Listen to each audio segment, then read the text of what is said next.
Are you feeling ashamed because your partner or parent constantly makes you feel like you're letting them down, or as if you're nothing in their eyes? This might be a sign of narcissistic abuse, where perpetrators systematically destroy your self-esteem to gain control. In this video, we'll delve into the 3 pillars of self-esteem, how narcissists dismantle them with different tactics, and the emotions you may experience as each pillar crumbles.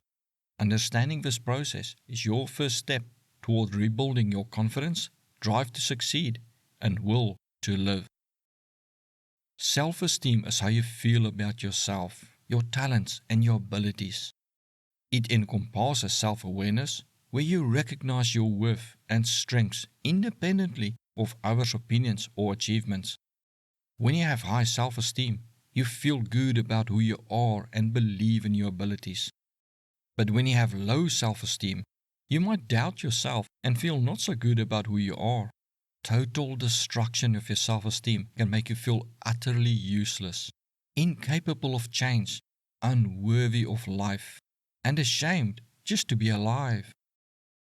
The first pillar of self-esteem is your belief in your inherent worth and rights as a human being. It includes major rights, such as the right to life and freedom, but also other rights, such as the right to pursue becoming a doctor or teacher if you earned it or qualify for it, which is not entitlement but narcissists develop due to their fear of failure. To protect a narcissist's fragile ego from failure, they develop the belief that they are in some way superior to others, say maybe their looks or intellect. This superiority then makes them feel deserving of whatever they want without needing to earn it, as having to earn it risks them failing to meet the qualifications, which will be a major blow to their ego that they desperately try to avoid. However, your rights are not always automatic and are often restricted by laws and others, sometimes with good reason, such as restricting you from just walking into anyone's home and taking what you want, which is not a wise thing to try in Texas. In other cases, rights may be severely restricted by unjust laws, as seen in some countries where people need to fight for their basic rights. Believing in your rights to pursue goals and dreams is a major motivation to take action, which is why narcissists target it. For if you do not believe you have a right to say leave them, you will stay in the toxic relationship. Or if you do not believe you have a right to work and have your own money, you will not seek a job and be independent. Narcissists love to use past mistakes against you, even if you were only a child. They may say that you do not deserve to be treated with respect because you are lazy, or that you do not deserve to hold a job because you stole a candy bar from a shop when you were 4 years old. By attacking this pillar, narcissists make you feel undeserving and unworthy of having stuff or becoming something in life, thereby stopping you from even trying. You may also feel unworthy of being treated with dignity and respect, and unworthy of being in a loving relationship, and may even start to feel as if you deserve being mistreated. However, merely believing you have a right to try is not enough. You also need to believe you have the skills and talent, or the ability to gain the skills and talent to reach your goals, which forms the second pillar of self-esteem. Your belief in your own capabilities, skills, and your potential to achieve your goals. Internal confidence stems from believing in your capacity to learn new skills and overcome challenges. External confidence, on the other hand, involves trusting that others will offer support when needed. Narcissists attack and destroy your confidence in yourself by constantly criticizing your skills, talents, or accomplishments.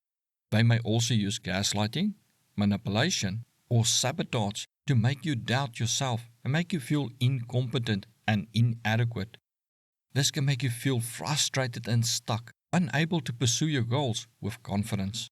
The narcissist may, for instance, say that you can never become a doctor because you are too stupid, or that you will never get the promotion because you are too sloppy at your work.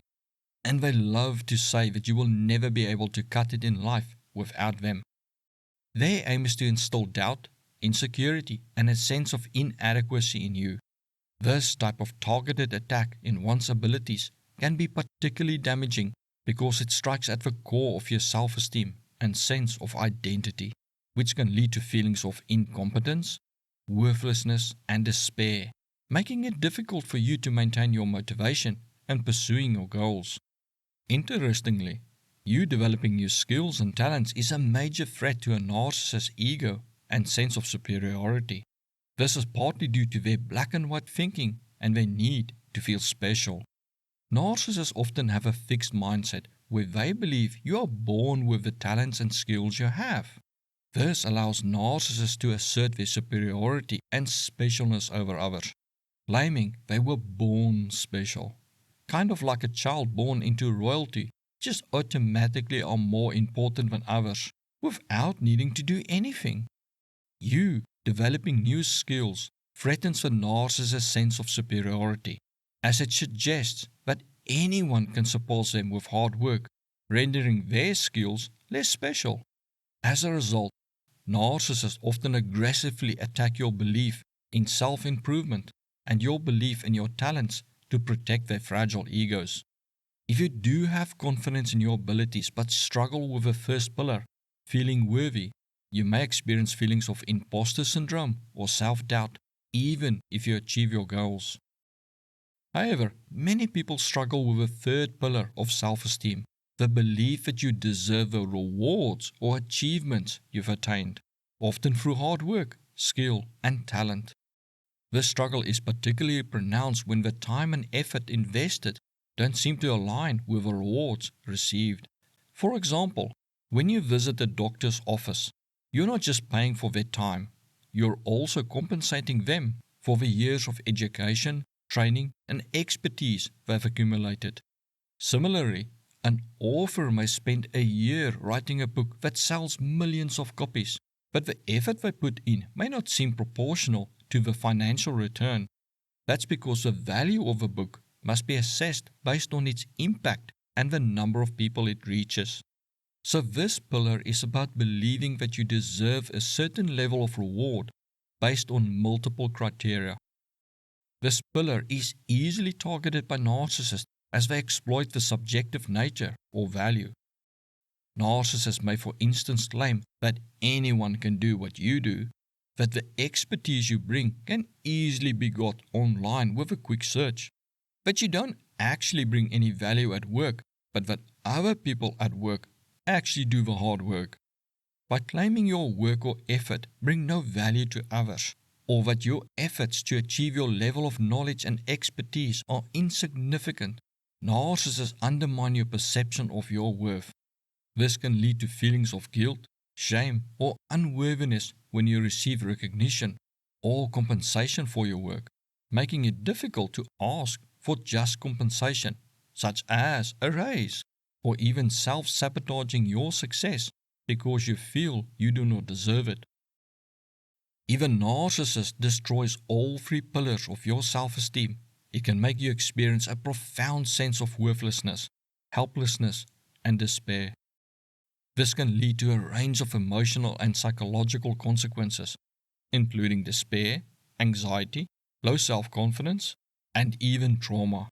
It's not uncommon for victims to contemplate or attempt self-harm or suicide. This narcissistic abuse can inflict deep psychological wounds and leave lasting scars on the victim's self-esteem and sense of identity that may take years to recover, and in some instances, never fully heal, especially without professional help or if the victim is still with a narcissist. This tactic often causes victims to be trapped in an abusive relationship. Rebuilding self-esteem after narcissistic abuse can be a challenging journey, but it's possible with patience and self-reflection. Start by challenging the belief that you are unworthy of rights or deserving of mistreatment. Remind yourself of your inherent worth as a human being and your right to pursue happiness and fulfillment. Secondly, recognize that your talents and abilities are not fixed. They can be developed and honed over time. Reflect on past experiences where you've learned new skills and overcome challenges, proving to yourself that growth is possible. Finally, consider the value and impact of your actions on others and the world around you. Even small acts of kindness and contributions at work can have a ripple effect and bring value to those around you. By embracing these principles and recognizing your worth, you can begin to rebuild your self-esteem and reclaim your sense of identity and purpose. Learn more about narcissism by watching the video suggested to you right now.